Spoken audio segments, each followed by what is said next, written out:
Bonjour, bienvenue sur l'art du fait maison. Cette semaine, on est le 5 juin. Aujourd'hui, ça je pense important parce que c'est une vidéo qui va se dérouler sur plusieurs jours.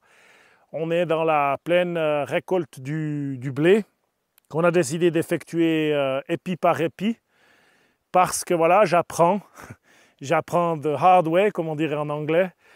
Les résultats, ce que j'ai semé est magnifique. C'est-à-dire que la germination a été bonne, mais voilà, ce qui a été semé n'a pas été fait juste, pas assez fait dense. Enfin, on en reviendra dans la vidéo. Les mauvaises herbes ont poussé. Enfin, on a des challenges qui sont assez importants. On espère quand même avoir un petit peu plus, récolter un peu plus que ce qu'on a semé. On fera les statistiques par rapport à la surface. Tout ça viendra dans la vidéo. Il y aura quelques images quand même de notre travail. Et voilà, donc c'est pour vous dire que il y a du travail, c'est pas n'importe quoi de faire une moisson épi par épi, qu'on s'amuse, qu'on souffre, qu'il fait chaud. Ben voilà, c'est une expérience, il va falloir tirer des conclusions assez importantes sur ce qu'on a fait pour vraiment améliorer l'année prochaine. Par contre, ce qu'il faut laisser, c'est que les épis qui sont beaux, ils sont vraiment magnifiques, ce blé, il est incroyable. Et là, ce grand avantage d'avoir des pics, ce qui le protège partiellement des oiseaux, qui ne le mangent pas. Je vois, j'ai une toute petite autre parcelle avec un autre blé qui est déjà à moitié bouffé par les oiseaux. Donc ça, c'est un grand avantage de ce blé. On en reviendra dans la vidéo sur plein de choses. Et puis, j'espère qu'elle va vous plaire. Pour procéder à la récolte, on a donc ramassé épi à épi. On avait plusieurs techniques. Soit avec une seule main, on arrachait les épis comme ça. Soit on cassait les épis directement à la main. Ce qu'on a fait avant de ramasser les prés, je suis passé dans les prés pour ramasser les plus beaux épis. Je ferai avec ces... Je ne les ai pas tous ramassés, mais j'en ai ramassé quelques-uns. L'idée, c'est de faire de la semence seulement avec ces quelques épis magnifiques que j'ai ramassés.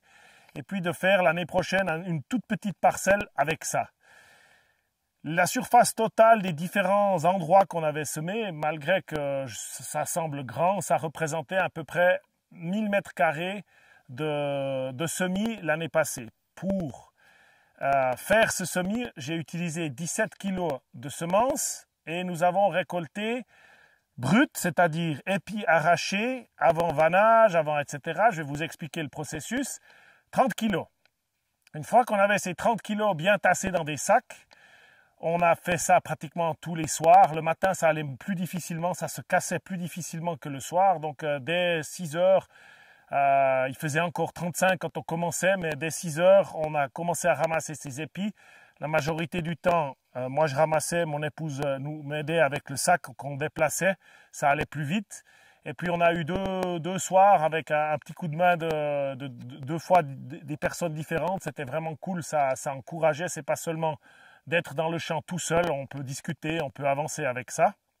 Une fois qu'on a ramassé ces sacs, je les ai chaque fois pesés pour avoir la valeur brute.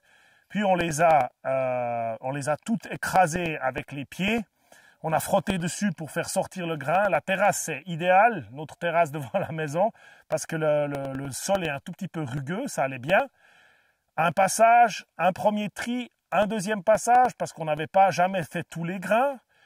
Une fois ça, on a tout remis dans des sacs ou dans des caisses, ça dépend ce qu'on avait. Et puis on a fait un premier vannage grossier au vent. Alors il a fallu attendre 2 jours pour le faire parce que normalement il y a toujours du vent. Mais durant ces 2 jours où il y avait un peu des risques d'orage, nada, rien, pas de vent. Alors on était un petit peu embêtés, on a dû attendre hier soir pour pouvoir finir le premier vannage du blé. Une fois qu'on a vanné ce blé, on a encore tout passé dans la machine pour avoir quelque chose, un résultat meilleur. Et ce qui reste, on voit, c'est vraiment les épis auxquels on n'a pas réussi à retirer le glume qui est autour. Et ceux-ci, ils passent avec. Donc quand on va faire de la farine ou si on fait de la farine avec ce blé, on va quand même essayer. Si on fait du pain, ouais, de la farine et du pain, on va simplement faire un tri visuel à la main. Ce qui était très très important pour nous, c'était de faire attention aux petits cailloux parce que comme vous savez ici, la terre elle est passablement caillouteuse, donc il y a des petits cailloux un petit peu partout. Donc on a vraiment bien nettoyé la surface de la terrasse. On a nettoyé les souliers pour pouvoir être sûr qu'on n'ait pas des cailloux, parce que même si les cailloux au moulin seront détruits, ça fait rien, avoir sous la dent du gravier, c'est pas vraiment génial. Donc voilà, ça c'était l'opération. Il a fallu réfléchir, c'est pas venu tout simple comment on allait faire, mais pour la quantité qu'on avait, c'était assez, ça suffisait. Alors, sur les 30 kilos qu'on a ramassés bruts, on a 20 kilos de semences, donc 20 kilos de blé qui nous est resté sur ces champs. Donc c'est extrêmement lamentable. Il n'y a pas le choix de dire c'est lamentable, c'est comme ça. Et les raisons, elles sont différentes. On va un petit peu traverser tout ça pour expliquer ce que j'aurais dû faire, ce que j'aurais pu faire. Mais voilà, donc 30 kilos ramassés, 20 kilos, et j'ai semé 17, c'est du 1 pour 1. C'est une catastrophe, mais voilà, c'était drôle. Et puis finalement, on a au moins retrouvé ce que j'ai semé. Donc il faut tout de suite que je me trouve une excuse. La première que je peux me trouver, c'est que voilà, je dois faire avec le sol que j'ai. Toutes les parcelles que j'ai utilisées sont extrêmement pauvres. À part du chien-dent et des herbes qui essayent de faire un travail depuis des années, mais qu'on leur empêche de le faire, elles n'ont pas pu améliorer ce sol. Alors, cette année, je me trouve dans ce champ où je vais simplement coucher la paille par terre. On va tout laisser les pailles. Il faut régénérer ce sol, il faut arrêter de le maltraiter. Et on va simplement laisser pour permettre à ce sol de se régénérer. Donc c'est clair que mon sol, il manquait de nutriments, il manquait de fertilité. C'est évident. J'ai pas eu le temps de faire un semis d'engrais vert avant de semer le blé. Même l'année passée, c'était trop court parce qu'en plein été, c'est pas simple de faire un semis là-dessus. Il aurait fallu faire quelque chose pour la fertilité, mais j'ai pas eu le temps, donc j'ai eu ces conditions pour semer. Ce qui s'est passé aussi, c'est que j'ai reposé les questions au monsieur qui nous avait fourni les semences. Je lui ai demandé parce que il m'a semblé que le blé ne faisait pas de talage, c'est-à-dire qu'un grain, pour moi, dans les prés, là, dans mes champs, il faisait un seul épi. Donc il faisait une tige, un seul épi. Et il m'a expliqué qu'il ne tale pas beaucoup, mais quand même, en règle générale, il fait en 4 et 5 tiges par grain. Donc en règle générale, moi j'en ai eu qu'une, et quand elle était belle, c'était déjà de la chance. Quand j'avais une belle, comme j'en vois là, ou etc., ou celle que vous verrez, il y a passablement de grains, mais en règle générale, j'avais des épis qu'on ramassait qui faisaient 3 cm au lieu des 10 normales qu'il aurait dû faire. Donc cette fertilité, elle a empêché le talage, et puis elle a bien évidemment empêché d'avoir des épis grands, ce qui aurait tout de suite amélioré le rendement. Si on avait ramassé la même quantité, je pense qu'on aurait déjà fait 3 fois ce résultat, en tout cas 2 fois ce résultat sûr. L'autre chose, donc, rien que la taille des épis, ça jouait déjà un rôle. Le talage, c'est vous diminuer par 4 encore une fois. S'il avait déjà rien que fait 3 ou 4 épis de grande taille, imaginez tout de suite les améliorations qu'on aurait pu avoir. 2, on voit là où je me situe, l'espacement. Moi, j'ai pensé qu'il allait vraiment prendre de l'espace, ce blé, qu'il allait couvrir le sol, que ça allait monter. J'imaginais ça idéal. Quand j'ai préparé, j'ai utilisé une griffe pour faire des lignes, simplement pour me donner un repère où semer en ligne, parce que l'idée, c'était de semer en ligne et de ramasser à la faucille. Ça, c'était l'idée de base. Alors, ça a été impossible de ramasser à la faucille parce qu'on s'est retrouvé, celui-ci, il est propre, il est nickel, mais il y a d'autres blés, on va juste aller après dans le pire.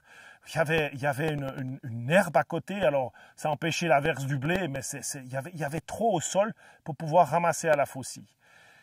Donc, en fait, l'espacement de semage par rapport à la fertilité du sol, c'était trop espacé, mais ça, je ne pouvais pas savoir. Il faudrait maintenant serrer plus les rangs pour lui permettre justement de taler un petit peu sur ce qu'il est capable de faire et d'avoir un rang plus serré pour que le prochain côté tale, couvre mieux le sol et empêche en fait d'avoir trop de mauvaises herbes qui montent. Ça, c'est encore un autre point qu'on peut améliorer directement l'année prochaine.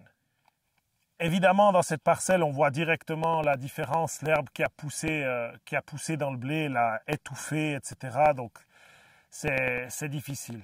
Celle-ci, elle était plus compliquée, même que le blé était beau finalement, mais il était peu dense. Donc, La petite chose aussi qu'il faut dire, c'est quand j'ai demandé au monsieur des semences, quelle était la densité de semis, qu'est-ce qu'il fallait que je sème sur 1 hectare, puis après faire le ratio sur les 1000 mètres carrés. Ça représente, si on sème en ligne, environ entre 15 et 20 kilos. C'est pour ça que j'étais parti sur 17. Et ce que je peux aussi améliorer l'année prochaine, c'est bien évidemment serrer les rangs, mais semer moins sur la ligne. Moi, j'ai trop semé, les épis étaient aussi trop collés les uns aux autres, ce qui fait que peut-être ça a aussi empêché de faire un talage. Il y avait trop d'épis serrés et il me semblait que j'avais pas tellement de semences. Je me disais, mais si j'avais serré plus densément, c'est-à-dire plus de lignes, comment j'aurais fait avec les ratios qu'il m'a donnés? Donc ça, c'est quelque chose aussi l'année prochaine qu'il va falloir réfléchir comment faire, soit obtenir un semis en ligne pour faire à la main, soit peut-être faire un semis à la volée. Alors il y a des experts par ici pour faire ça. Moi, j'ai déjà fait des semis à la volée. Ça peut être difficile. On peut avoir tout d'un coup des tas qui se forment à certains endroits. Faire un semis à la volée, ça va aussi si les parcelles sont assez grandes et pas linéaires comme là entre les arbres, parce que ça rend tout de suite les choses plus compliquées. Mais ça, c'est aussi des points sur lesquels on va travailler. Pour nous, ça a été une expérience géniale. C'était un chemin passionnant.